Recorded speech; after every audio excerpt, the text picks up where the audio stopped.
What's up everyone on the internet? Thank you for making this video part. I'm so excited to upload one for you guys because this video we'll be taking a look at an anime that I didn't realize was an anime until I was a lot older, but was a huge part of my childhood. And that would be Pokemon. Oh boy, this video has been a long time coming and I'm very excited to talk about one of the shows that had a huge influence on me and a lot of people as well. But like I said, I had no idea that Pokemon was actually an anime. I always thought it was just a Saturday morning cartoon. It wasn't until recent years that I realized that this show that I watched every week as a kid was actually an anime. So I guess you could say the first three anime that I've ever watched were Yu-Gi-Oh!, Digimon, and Pokemon. But anyway, for this video, we'll be taking a look at the first few seasons of Pokemon, which first aired in the late 90s and then ran their way into the early 2000s. Which is funny because when I first saw that this anime was available on Netflix with only 50 episodes, I thought this would be a great show to rewatch with my brother. It wasn't until we finished all the episodes that were available on Netflix where we realized that we hadn't even finished season 1, which has a total of 76 episodes. And this is just season 1! Apparently, each season of the original series is broken up into different Pokemon leagues. We first have the Indigo League, which is the classic Pokemon that most 90s kids grew up with. We then have the Orange League before moving on to the Johto League, then Johto League Champions, and then finally finishing off with Pokemon Master Quest. Just to be clear, I only watched the show until the series swapped out Ash's friends with new ones. But even so, if you look at the seasons we just talked about, that brings you to over 270 episodes.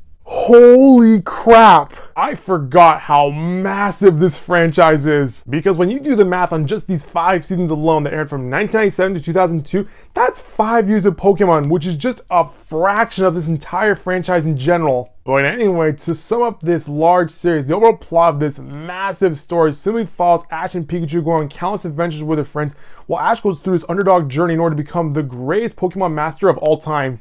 And when you look at this 10-year-old go on this incredible journey, it's pretty crazy to see that he's still a kid and yet he's going on this Hobbit's journey all over the world. That's also one of the reasons why I enjoyed watching this franchise as a kid, because I was always rooting for Ash as he was literally making his dream come true. But as an adult, I now realize that he was goofing around all over the map while his rival Gary was actually getting stuff done. However, while some people may say it's all about the journey, not about the destination, yeah, okay, I agree with that. But if the journey is 76 episodes long, we should have already been there by now. And that's just for one tournament. Also, looking at how Ash performed in the overall league, most of the badges that he got were from pity. So while there are some episodes that are really good, I still feel like this big story dragged on for way too long. Because every episode is exactly the same. Ash and his friends roll into town, someone needs their help, Team Rocket comes in to cause some trouble, Ash and his Pokemon defeat them, they become friends with whatever side character the story introduces before leaving to go on to the next town. And that pretty much sums up 80% of the series. Yeah, every now and then we get some tournament episodes and we occasionally do get some movies, but that's pretty much it.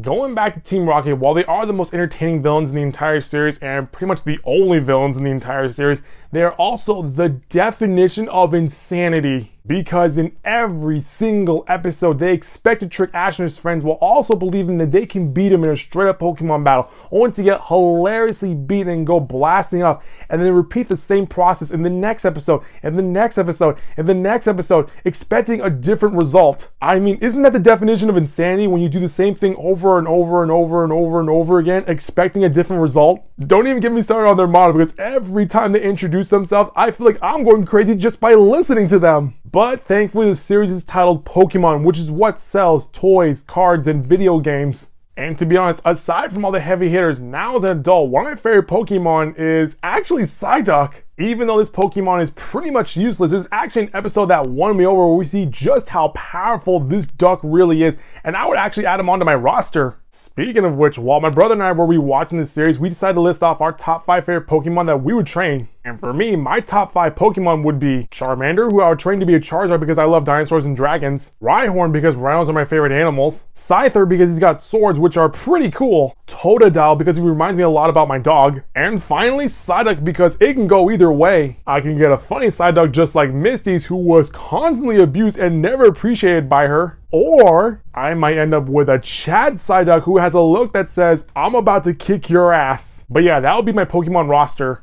Going back to the overall series, despite the fact that the story was dragged out longer than it needed to be, I still had a fun time rewatching this anime as an adult. And I can see why kids are still watching this franchise. The story is simple, it has more than enough humor, and most importantly, it has countless Pokemon for people to fall in love with. So would I rewatch this series again? Probably not, but I'm glad I was able to relive the magic with my brother. With that being said, seeing that about 80% of the episodes are independent, you can pretty much cherry pick your favorite episodes and just watch them at any time to relive the magic. So overall, I really enjoyed rewatching this series, and what made it even better was rewatching it with my brother, and I now see why this franchise has left such a massive impact on today's culture. Well, that's gonna do it for this video, guys. That was my overall review on the original Pokemon series. If you like what you saw, click subscribe and see all these updates from this channel. I'll see you next time with a brand new video.